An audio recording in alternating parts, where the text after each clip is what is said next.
Adrija, shall we start? Yes.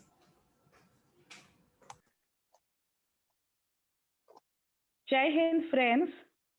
Before starting our session today, we would like to convey our warm wishes on the day when the Provisional Government of India took the charge of Andaman and Nicobar Island from Japanese government on 1943, and as the head of the provisional government, Netaji Subhash Chandra Bose vested the Indian tricolor at the Gymkhana ground in Port Blair.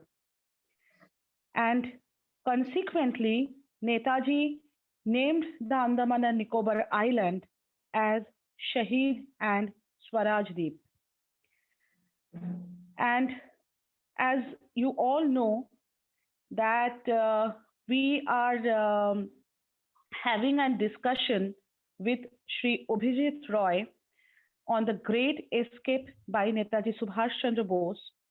Today, we are starting our fourth session of Vartalap on the Great Escape.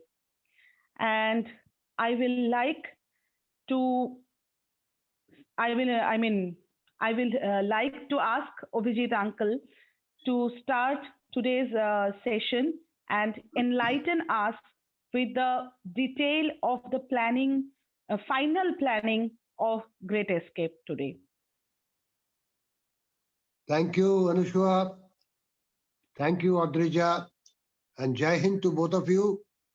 And Jai Hind to all the viewers. Today, as you have said, Anushwa, is a very auspicious day in the history of Indian independence movement.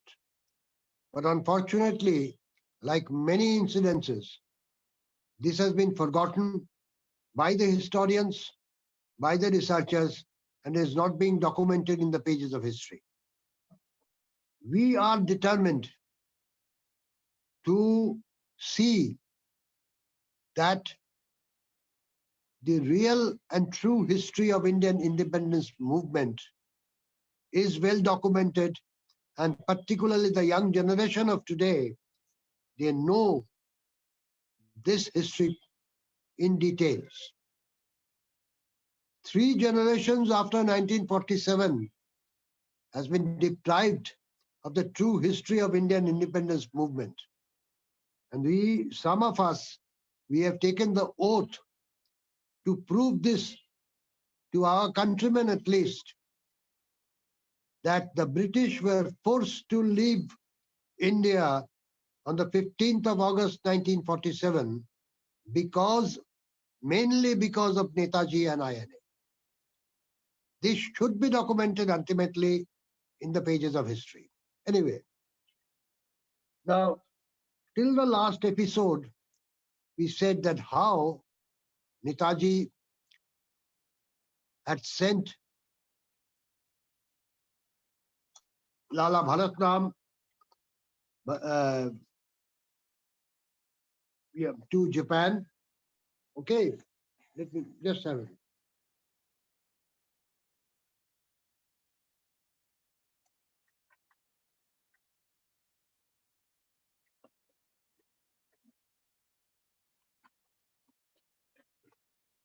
Lala Shankar's Lal visit to Japan and is coming back, and how the administrator Subhash Chandra Bose applied such a trick that even knowing about his Japanese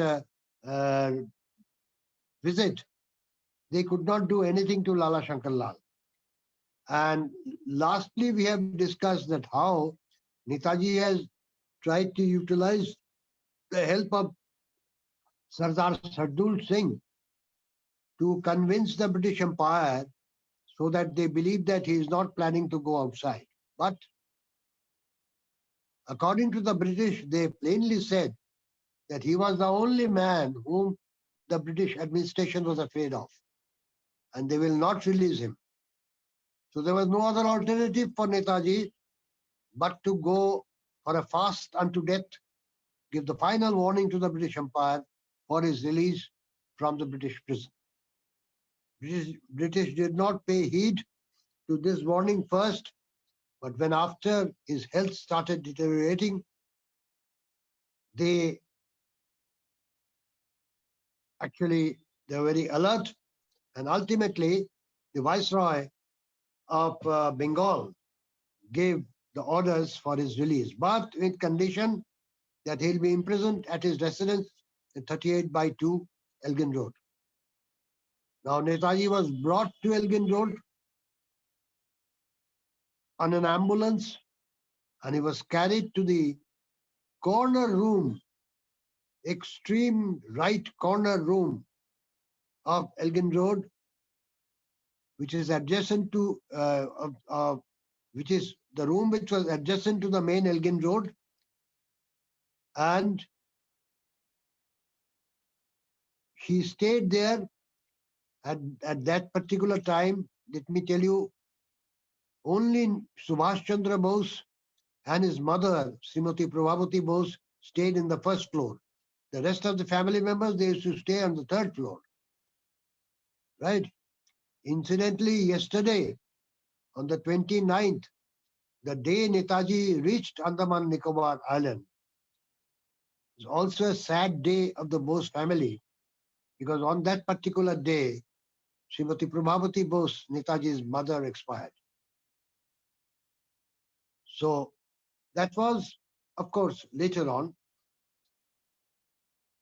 And before she died, she could realize how her son was advancing towards India and was trying to conquer India or liberate India from the British Empire. Well, after his release from presidency jail, Subhash Chandra, he went on fooling the British so that the British get some idea that no, Subhash is not leaving the country. For this particular idea to or belief to be made in the brains of the intelligence department of the British Empire, Subhash Chandra actually arranged another thing. He sent Dijendranath Bose as a guider of the students' delegation of Bengal at the All India Students Conference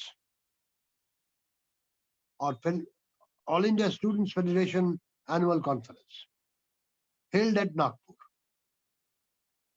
Now, Subhash Chandra gave a letter to Dijendranath addressed to Gandhiji. He instructed Dijendranath to go to Wardha on his way back and hand or deliver this letter personally to Gandhiji on his return journey and insist for a reply. That my uncle had asked for a reply, so you please give a reply so that I can carry the reply with me. And he likewise told Dijendranath to go on insisting about the reply of the letter. So on his way back from Nagpur, Dijendranath with Sri Arun Kumar Dotto, a student leader of Forward Bloc, got down at Wardha and delivered the letter to Gandhiji.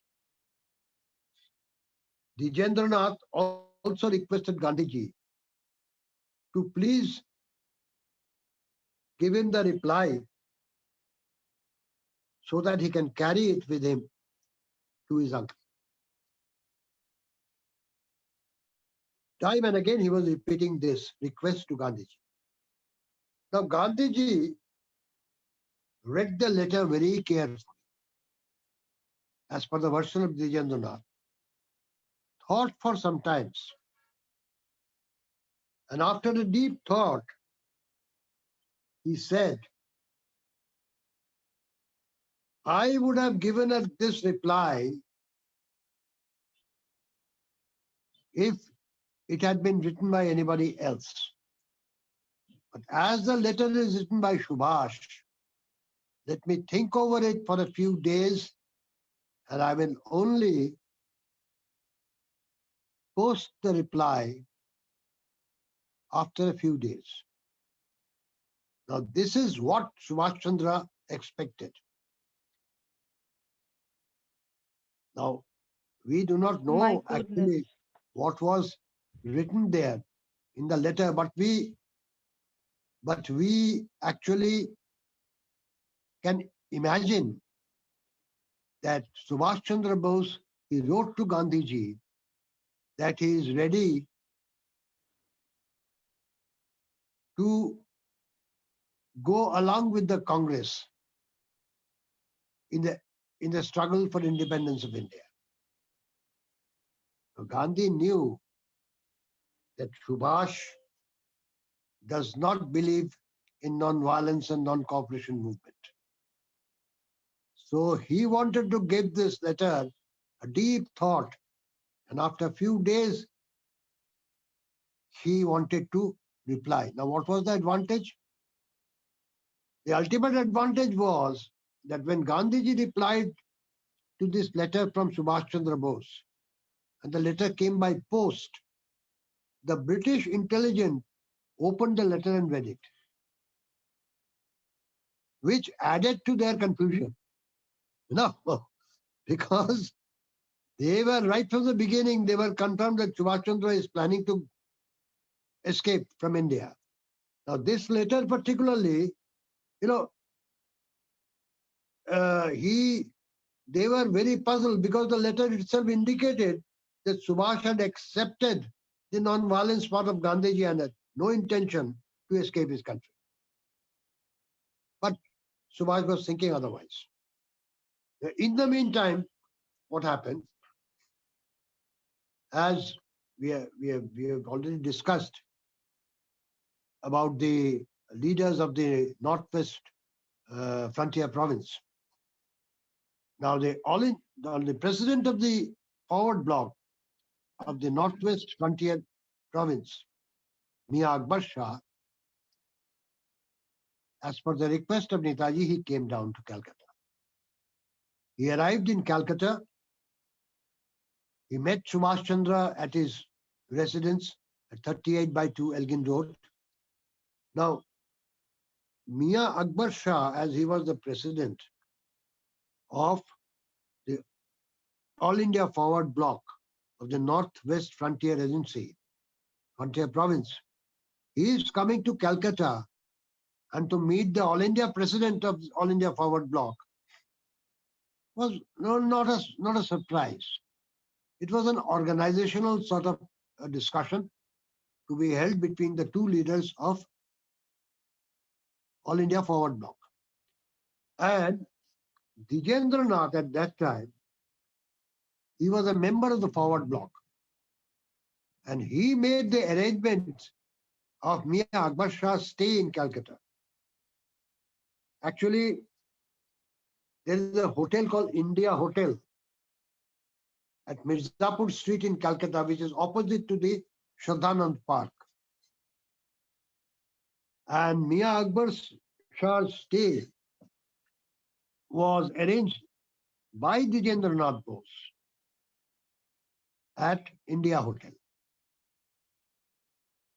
So, you see, one leader from Northwest Frontier Province is coming to meet the All India President of All India Forward Bloc, and a member of the Forward Bloc is making the arrangement for his stay and other comforts. So that was quite natural. There was no one to, There was nothing guess or suspicious. suspect or anything, particularly the British intelligence. Now, the total incidence was given actually, therefore, a political picture, as I said. Now, the total discussion between the two leaders, Mia Akbar Shah and Subhash Chandra Bose, was also kept a secret. Because while these two were discussing inside the room, nobody was allowed. The doors were closed. And there were guards like Dijendranath or Aurobindo Bose outside the, uh, what do you call, outside the door, standing at the veranda and allowing nobody to enter the room. But what we think that Subhash Chandra has instructed Mia Akbar Shah about his safe passage to Kabul and from there to Europe via Moscow once he reaches Peshawar. So the second or the third and final phase of the journey was to be under the strict guidance of the All India Forward Bloc at the Northwest Frontier Agency, the Kirti Kisan Party, and the Gadar Party combined together. Okay.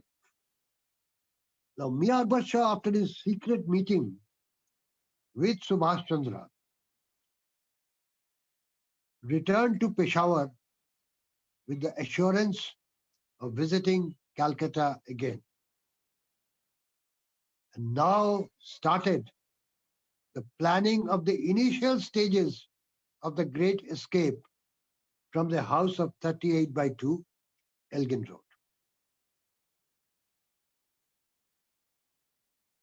First and the foremost question was, who will be given the responsibility to escort Subhash Chandra from his Calcutta residence? Here, I would just like to interrupt you, Uncle. Yeah, Uh, I have just shared the picture of Mia Akbar Shah in our screen. exactly. Yeah. I can see that. I can see that. Yes, Very, very so that handsome young Pathan. Very yes, handsome young absolutely. Pathan. And he was in Peshawar jail and then in Lahore jail for many, many years. Yes, Because, this great escape news was first leaked from Kabul. And we know that it first leaked because Sri Uttam Chand Malhotra, who had hosted Netaji Subhash Chandra Bose and his guide mainly, his wife, the slip of the tongue, told a neighbor कि बोस बाबू हमारे घर में थे, नेताजी बोस बाबू हमारे घर में थे. So the first news leaked from there, and naturally Mia Akbar Shah was the first suspect to be arrested by the British Empire. And he was put into the jail of Peshawar and then in Lahore and tortured. We can know from the book of Mia Akbar Shah.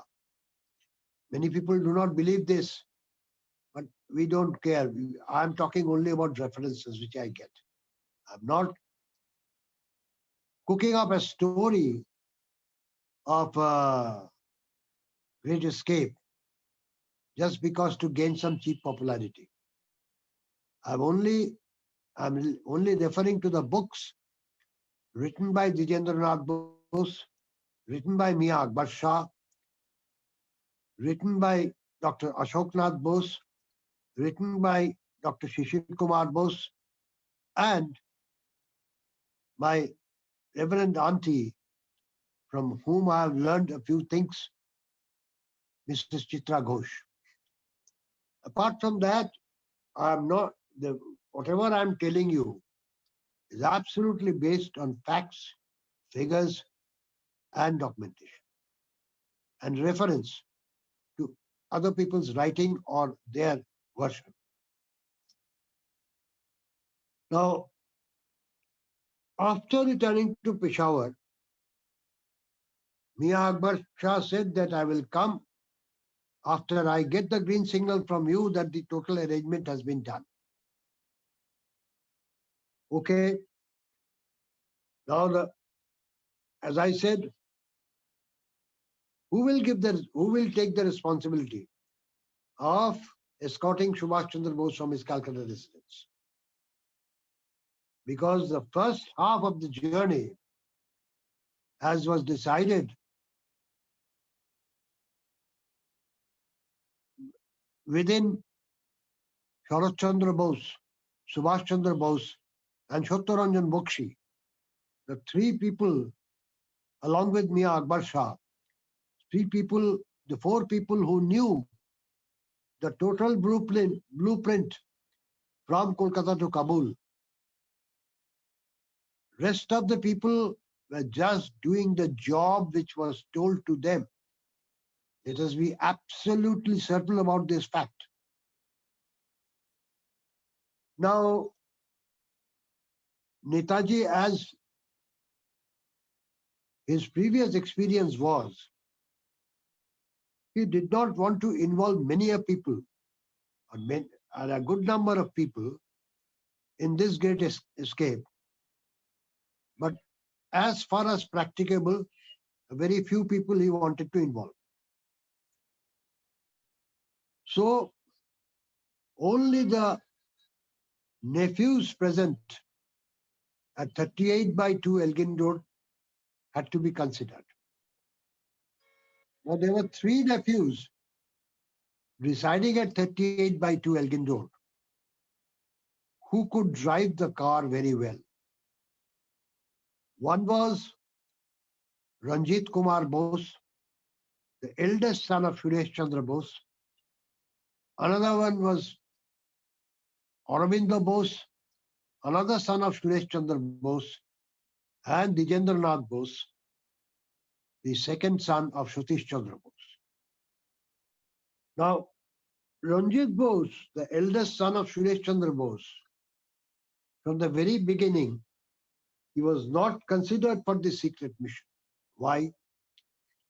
Because he had just opened or what do you call, he started his manufacturing unit at the ground behind Netaji Bhavan, which was also in the premises, belonged to the premises of 38 by 2 Elgin Road. Now, this manufacturing unit, Ranjit Kumar Bose had to open because he had to manage a very large family. As Suresh Chandra Bose had resigned from a gazetted post of the British Empire in defiance to his support to the national liberation,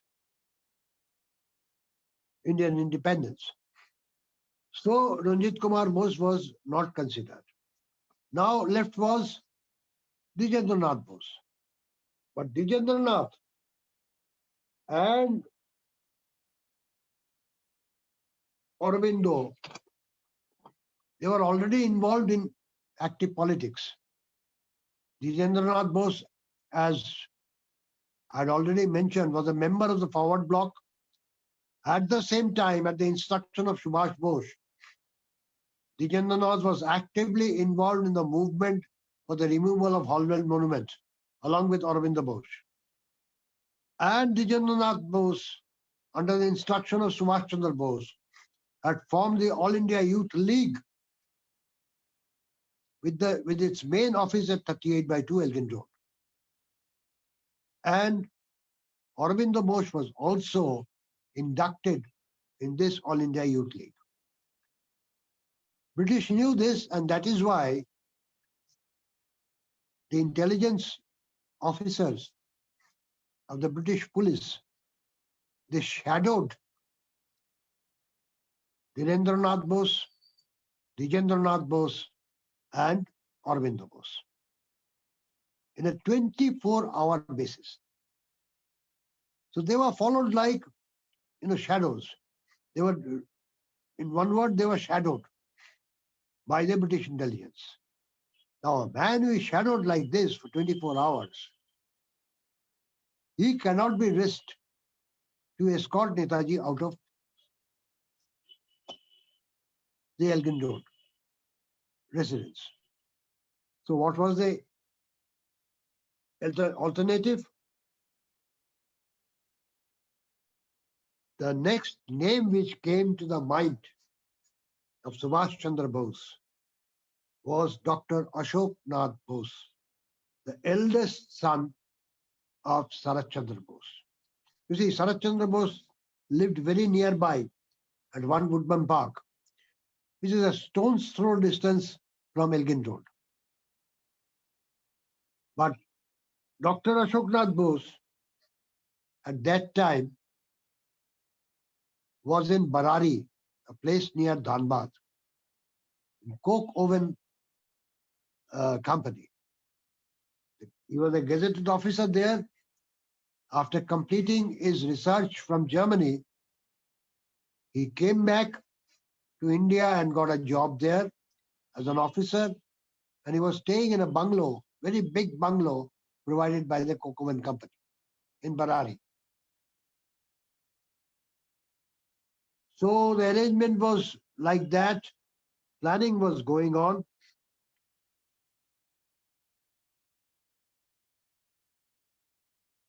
Satyaranjan Bakshi, the old comrade of Subhash Chandra Bose. So the organization founded by Subhash in 1928, and this Satyaranjan Bakshi was giving the title of Major Satyaranjan Bakshi, and he was entrusted to train the youth of Bengal in a military style. So Satyaranjan Bakshi used to assemble these youth who have come from all over Bengal in the Maidan and practice them the march past. So he is that famous Satyaranjan Bakshi who knew about the blueprint. Anyway, coming to the thing which we were discussing now, how to call Ashok. Another sort of way had to be found out. So on the 19th of December 1940, Ashoknath Bose received a letter from his mother Bibhavati Bose asking Ashoknath Bose to come down to Calcutta for a certain family matter discussions. In the same letter, Bibhavati also wished to her eldest son that as she was not keeping very well, she would like to go and spend a few weeks with Dr. Ashoknath Bose at his Barari home with the children of the family. Children means mainly the three youngest siblings, Rama, Chitra, and Shubhrato. And also it may be possible that their elder sister Geeta will also accompany her mother to Barari and stay there for a few days. There were two reasons behind this.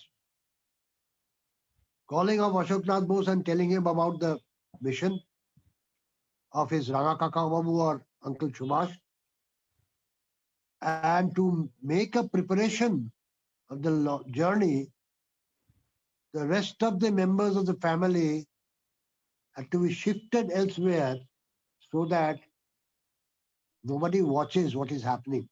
Absolutely. Such secrecy was maintained in the plan.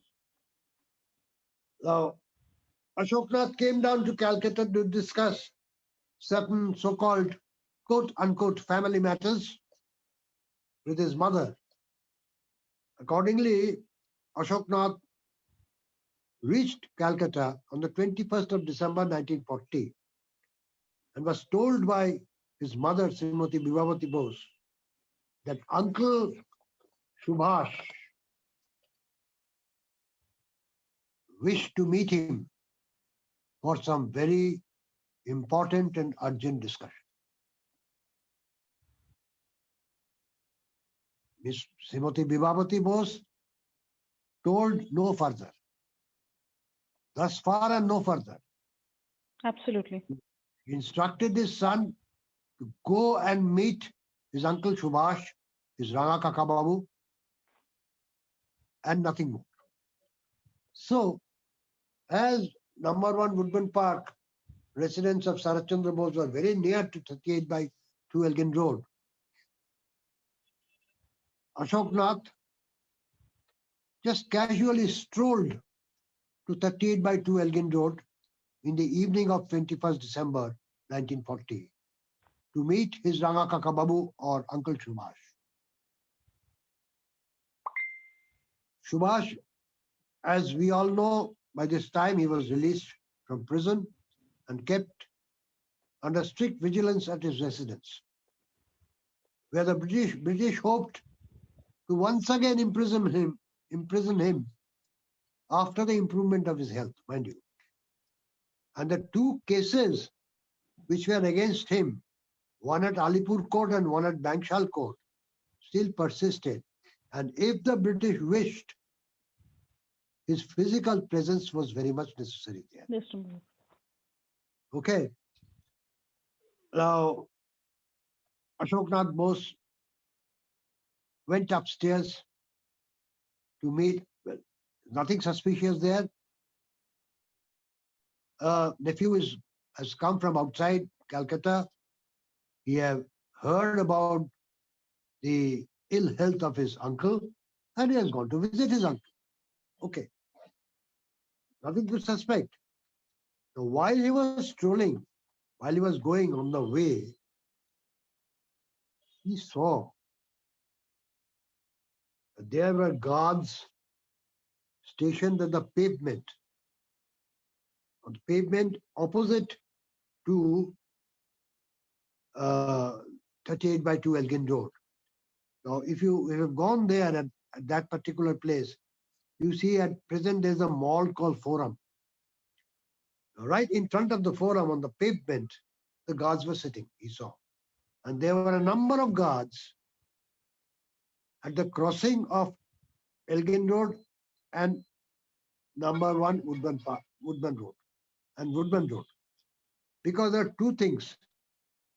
They were keeping eye on Subhash Chandra and Sarath Chandra and his family. Okay. Because we suspect that there were some people employed by Sarath Chandra Bose who were not above suspicions.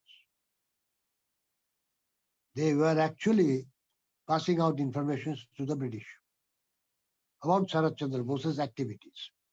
We will come to that later.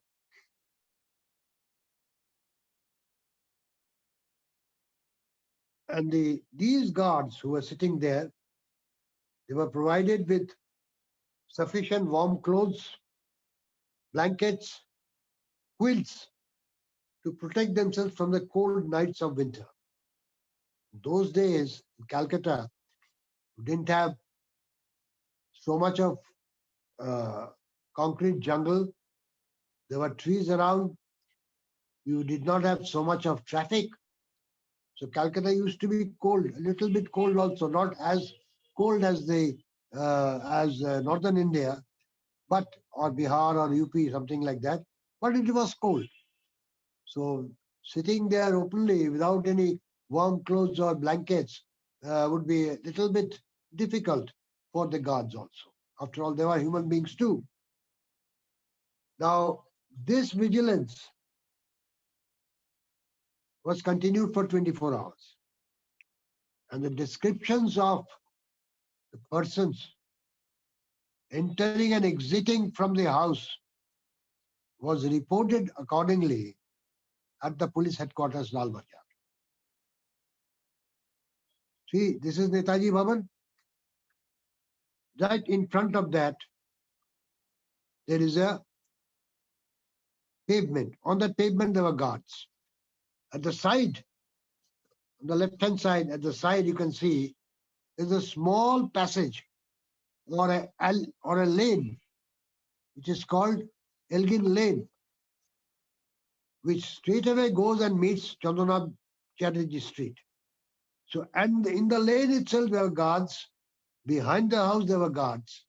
And if you come down here, while coming out, you turn right and go towards the Woodburn Road crossing.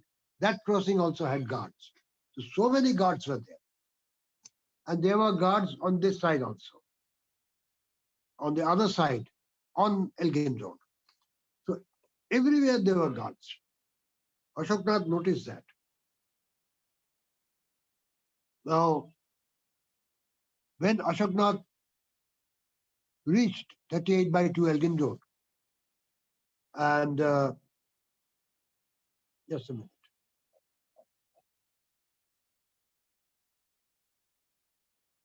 And went upstairs in his uncle's room, he saw quite a number of guests talking to Netaji, Subhash Chandra Bose. Subhash indicated Ashok to come late at night. So Ashoknath returned home, had his dinner, and after midnight again, he slowly walked down to 38/2 Elgin Road to meet his uncle. The first question Subhash Chandra Bose inquired from Ashoknath was that is the British police in Barari had still kept a vigilance on Ashok or not. Now, reason was Ashoknath Bose, during his student days, while in college in Calcutta, was the inner council member of Bengal Provincial Students Association. The inner council means he had a direct and close contact with the revolutionaries of Bengal. And when he went to Germany, while in Germany, he was an active member of Federation of Indian Students Abroad. So likewise, there was reasons that Ashoknath was also, he was shadowed by the British intelligence. And that is why, after Dijendranath and Aurobindo, his name was chosen by Subhash Chandra Bose, with the permission of Sarath Chandra Bose, of course, his elder brother. Now, Ashok told his uncle that after coming back from Germany and appointed as an officer in a government-owned firm at Bihar, in Barari, and working there since about 2 years, he at least did not notice anymore that anybody, the British intelligence is following him. It was there, probably from the beginning of 1940, it was there, up to the beginning of 1940. But slowly, when they said that this man has come down from Germany, he has been appointed as an officer in the coke oven factory in Barari, and living in a very big bungalow provided by the company. And he was newly married at that time also. Married, and the British-owned company it was. So the British intelligence thought that it's just a waste of time to follow him around, and he was not associated with any of the what do you call political activities. So that's what Ashok told him. After knowing this, from Ashoknath Bose, the next question which his uncle asked him, whether he could drive a car at a stretch for more than 200 to 200 miles without getting exhausted. That was the second question. When Ashok's reply was in affirmative, Subhash Chandra told his nephew that Ashok should go back to Barari and give his car for a full servicing in order to keep it fit and in perfect condition.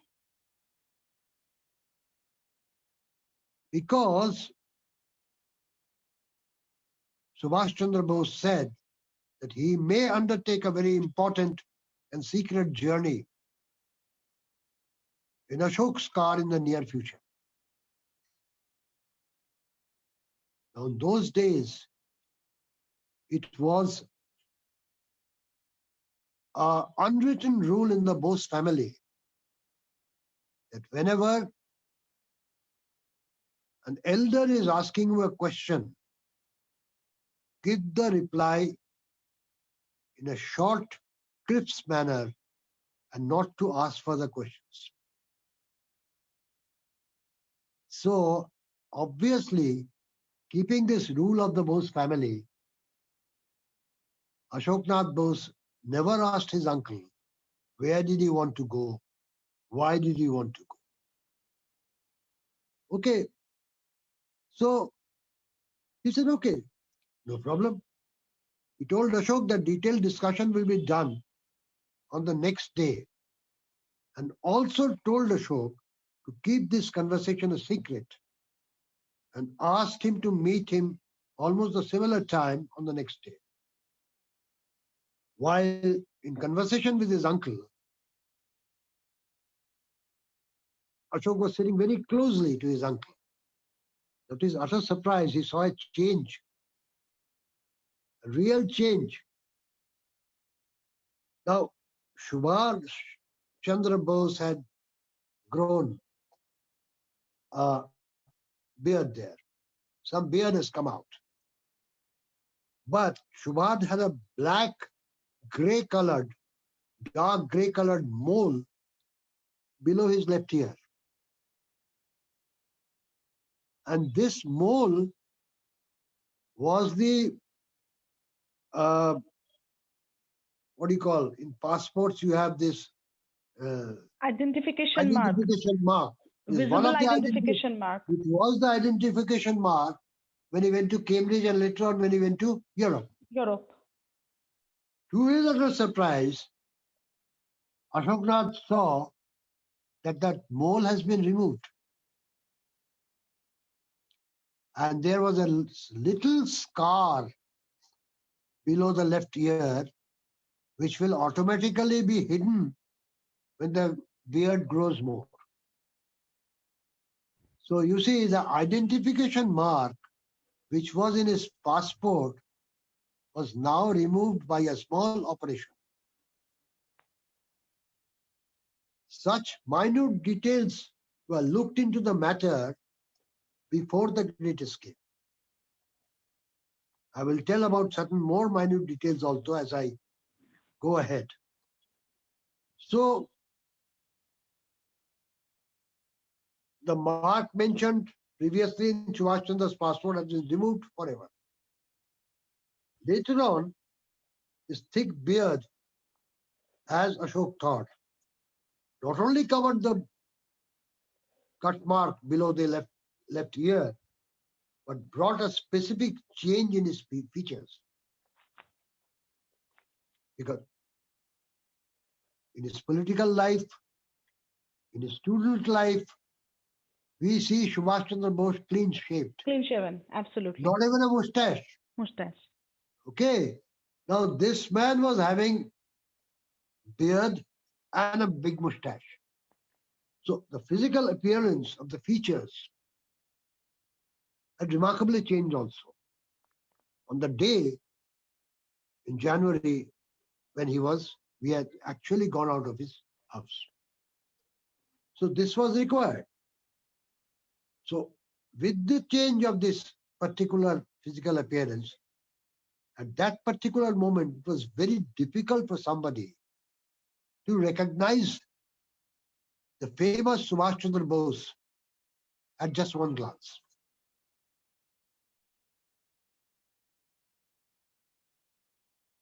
During the entire journey from Calcutta to Kabul, even I hear that when he reached Peshawar, and from there when he reached Kabul, the local people there who were known also, for them it was hard to believe that the person who is here is a Bengali.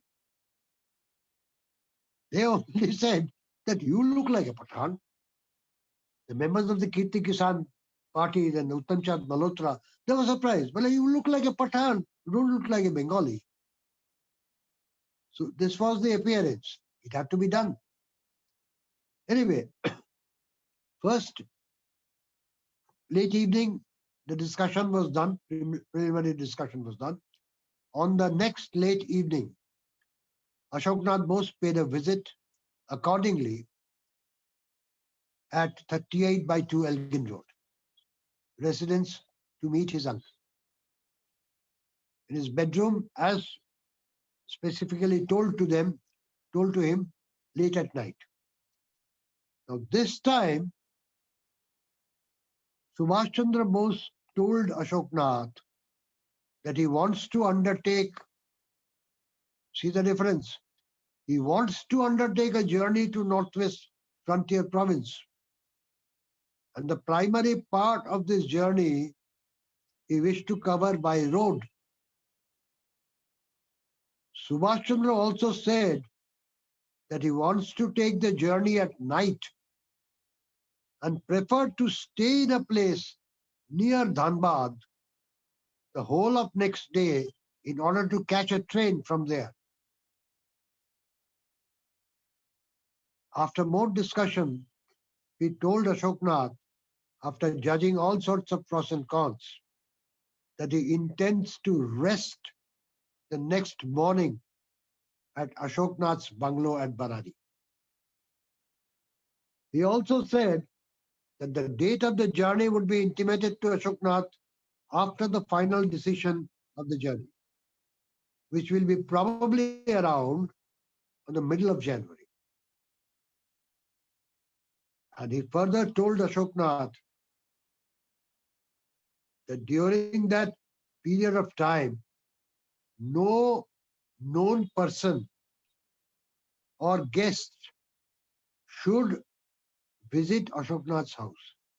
Number one, and if Ashoknath has a old domestic help who may have seen other members of the Bose family or Subhash Chandra Bose himself, should be given a long leave from the second week of January, so that during that time, Subhash Chandra goes and stays the bungalow of Ashoknath Bose at Barari. No known person will be there to see him or identify him, or even to know that there's an unknown man staying at for the daytime at Ashoknath's residence. Because he was at that time, he'll be an unknown man. Ashoknath may know him, but he will go in disguise as an unknown man, right? Now, one thing surprised Ashoknath.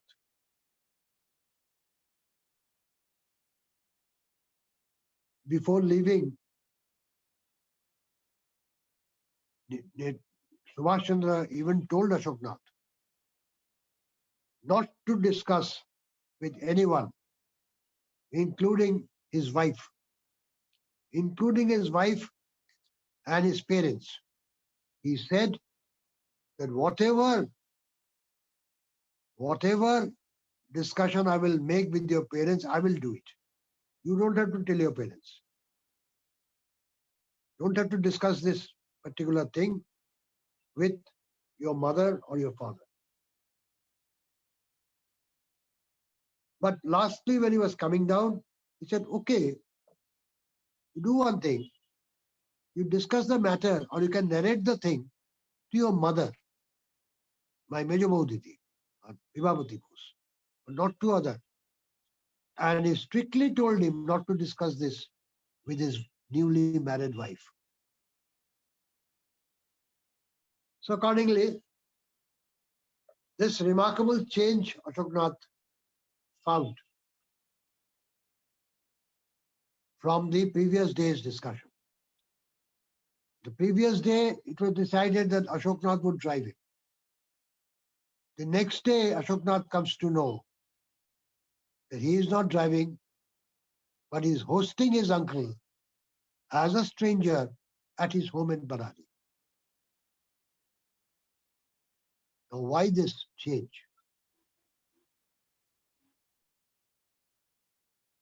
Now, this change in the planning, as it was quite noticeable by Ashoknath, but he didn't ask anything to his uncle. He just pondered on it.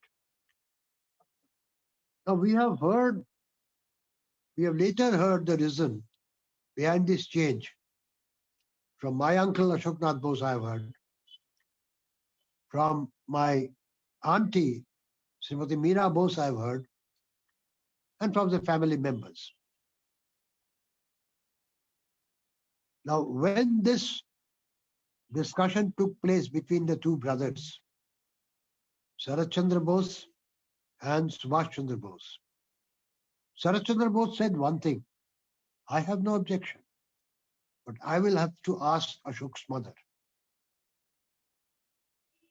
Let her take the final decision. Now, Vibhavati Bose had a little objection in the planning because of the fact that Ashoknath, as you said, he was newly married. So if anything happens to Ashoknath, Srimati Vibhavati Bose was worried about the newly married daughter-in-law. What will happen to that young lady? She was wondering. So I think you better not include Ashok, she told Sarat Chandra Bose in the journey itself. So after the discussion for the next whole day, I believe, the brothers decided that, okay, Ashoknath will not undertake the journey, but he will host his uncle in disguise at his Barari house. So this was the outcome. Here, I will just like to tell one thing. What I felt when you first told this story to me, that for Bibhavati Bose, it was same for any child. Exactly. No, it's not for the child. But It was for the exactly, daughter-in-law. It was for the she daughter-in-law. she didn't think of herself. She didn't think of her children. Yeah, She was worried about her daughter-in-law. exactly, Such a exactly. caring mother-in-law. Now, actually,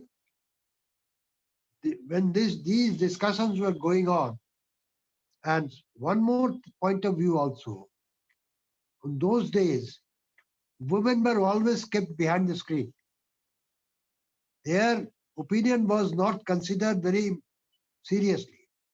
But Sarat Chandra Bose and Subhash Chandra Bose, they gave due respect to the opinion of Vibhavati Bose, Sarat's wife and Subhash's sister-in-law. So here the woman of Bose family was also given due respect about her opinion. This is also something which is worthwhile notable. See, now The thing is, as Bibabati's unwillingness was there, so that it was decided otherwise, and particularly now the question arises, who is going to escort Subhash Chandra Bose from 38 by 2 Elgin Road? Their second son, Sarat Bose's second son, Omiyanath Bose at that time was in England. And Ashok Nath, he was studying there. The main reason was also Ashok Nath was only the earning member amongst her sons. This was also one of the causes because Vibhavati knew anything can happen to my husband. Okay, anything can happen to my brother-in-law.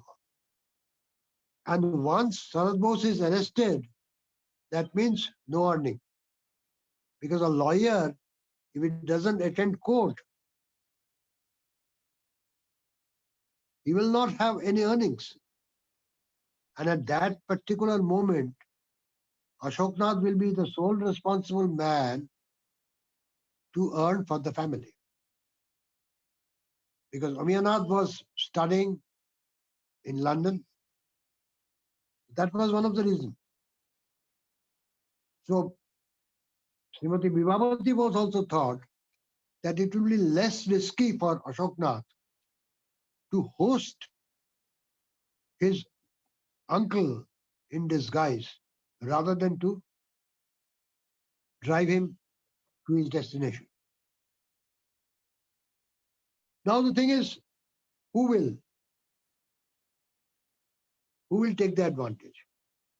And also, Sarat Bose had some doubt that maybe if in a minute way, the British intelligence may be following uh, Ashok Nath Bose. Ashok Nath Bose. So why take that risk? It'll be in minimal risk. Why? It does not take that risk at all. So Subhash Chandra Bose, it was decided he will undertake the journey and he will rest for the daytime on the next day in Ashok Nath's bungalow at Barat. And with the approval of Srimati Vibhavati Bose, once again, Vibhavati Bose comes to the scene. The Bose brothers decided to give the responsibility to drive the car and to escort Subhash Chandra Bose.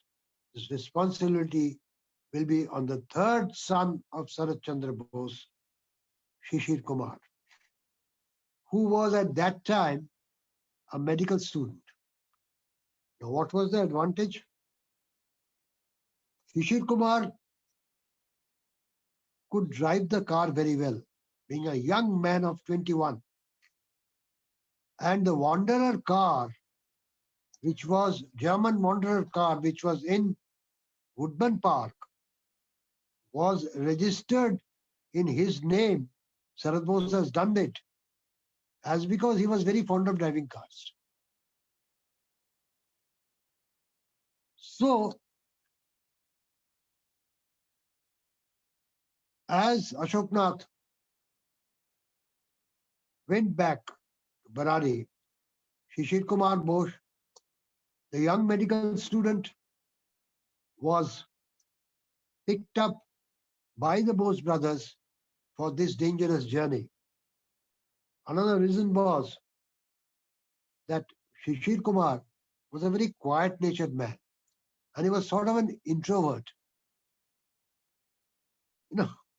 and also he was not actively involved in politics like Dwijendranath and Aurobindo.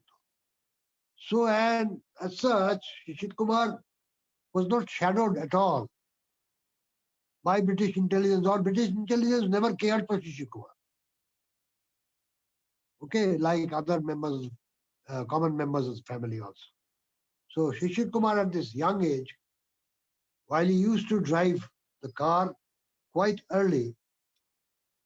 So after a marathon discussion between the two brothers, this is the Wanderer car. Many people do not agree to this, many so-called researchers, but that is a fact. That's history you cannot deny. Anyway, the marathon discussion went on in between Subhash Chandra, Sarath Chandra, and Satyaranjan Bakshi.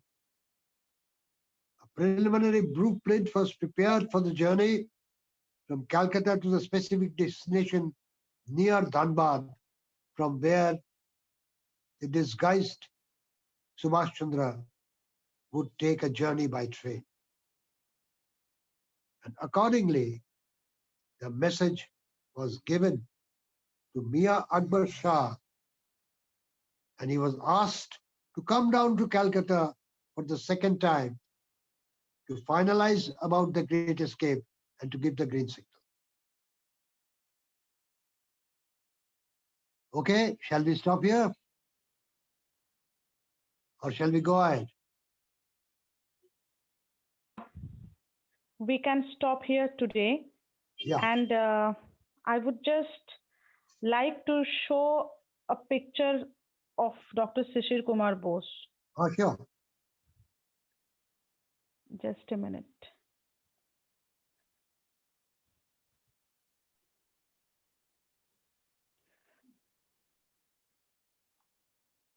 Just a minute. Meshomosha, it will be great if on our next discussion you can share a picture of Dr. Sri Omyonath Bose and Yeah. Ashoknath Bose. This was a picture when Dr. Shishir Bose was released from Lahore prison. Lahore jail. Yeah. This photograph was taken at that time only. And this photograph, it came out in the newspaper, like Anandabajar and all that. Including the three brothers who were released, Dijendranath, Shishir Kumar and Aurobindo. This came out in the papers. This was taken in Lahore. I was a young medical student at that time. You can see the remarkable resemblance in features of Shishir Kumar with his uncle Subhash. Can you just see the resemblance? Yes, and I was just going to tell that you have also some resemblance with your mama. No, not that. You have. I mean, there is some similarity in vision, in all total vision or something like that. No, maybe the Baldy. No. That may be that. Anyway, we will come to the particularly the final part, I believe, and I will definitely try to send one picture. I believe I have a picture of Ashoknath and Meera Bose, and Omyonath Bose I have. Okay. So I'll send it. I'll have to search the old albums of my mother. My mother was very particular in preserving these photographs because my father was himself a photographer. He had taken a lot of pictures himself, and my mother used to preserve it in the, in those days, the albums. Nostalgic memories, when I go ahead in those albums, I see this thing. Anyway, thank you very much.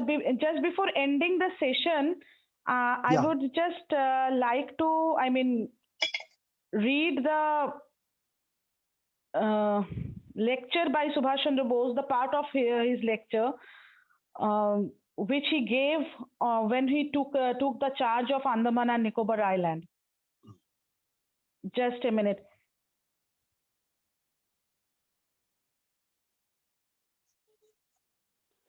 I was just thinking that how to, end this session and what to tell about this day before we ending this session to the listeners. And suddenly I got a message from one of my known young boy, Shaurabh Das. Actually, he sent me, I don't know why, actually what I believe that probably it is one of the magics by Netaji, which I always used to feel in my life. And I just got a message from him with this part of the lecture by Netaji on that day. Netaji Subhash Chandra Bose renamed the Andaman as Shahid in the memory of the martyrs and the Nicobar as Swaraj on 30th December 1943. Netaji said in his stirring words, like the Bastille in Paris, which was liberated first in the French Revolution, setting free political prisoners, the Andamans were our patriots suffered in the first to be liberated in India's fight for independence. Part by part, Indian territory will be liberated, but it is always the first plot of land that holds the most significance. So, we are concluding our session today with remembering the Supreme Leader Netaji Subhash Chandra Bose and all his compatriots and all his compatriots in East Asia also. With constant effort of them, we could achieve on these days uh, achievement. We could achieve this significant day to liberate our first land from British colony. So Actually, once, this thing, Odrija, let me tell you one thing, that Netaji had built Free India Center in Berlin, okay, and Hamburg also, in Hamburg also. Now, this Free India Center, unfortunately, was never recognized officially by the German government. Though they recognized the Legion, there were German trainers to give training to the prisoner of war and with whom Netaji formed the Legion, the army. But German government officially, that German government at that time was Adolf Hitler. yes, Adolf Hitler officially never accepted the Free India Center. So, you see, you learn through experiences. Netaji also learned through that experience. And after he landed in Tokyo, because from Sumatra, after the long submarine journey, 3.5 months from KL to Sumatra, with a change from the German U-boat to the Japanese U-boat at Madagascar. Subhash Chandra, when he flew from Sumatra to Tokyo, in the presence of Rashbihari Bose, he made it a point to have a detailed discussion with the Japanese government. Now, these detailed discussions were mainly about two things. That one thing, that Japan will help the Indian National Army, or the Azad Hind Force, which was renamed by Netaji, with arms and ammunition and with food supply. Later on, Azad Hind barracks had their own kitchen. That is something different. But firstly, it was arranged like that. Because when you are in the war front, you don't relish the cooked food. absolutely. You take the thin food along with you, right? So in the frontiers, when you are fighting, so you have to carry your own water, you have to carry your own food, in tin food. And the second thing, which was agreed upon by the Indian Independence League in Japan, headed by Rashbihari Bose, and the Japanese government, military regime, that as soon as a land is occupied there, which belongs to the Indian territory, it will be immediately handed over to INA. Because at that time, there was no provisional government of Azad Hind. It was built in 21st October. This is what I'm talking about is July 1943. 43, yes. So later on in the Greater East Asia Conference, when Netaji joined that conference as an observer, but he was allowed to speak, there Prime Minister Tojo announced that already Andaman Nicobar Island has been recaptured from the British by the Japanese to show the gesture of friendship and to honor the agreement. This Andaman and Nicobar Island will be handed over to the Indian National Army. Andaman Nicobar Island was won over by the Japanese in 1942. Hmm. But in 43, after the agreement, and it was an official agreement. So, here lies the ability of an administrator. Absolutely.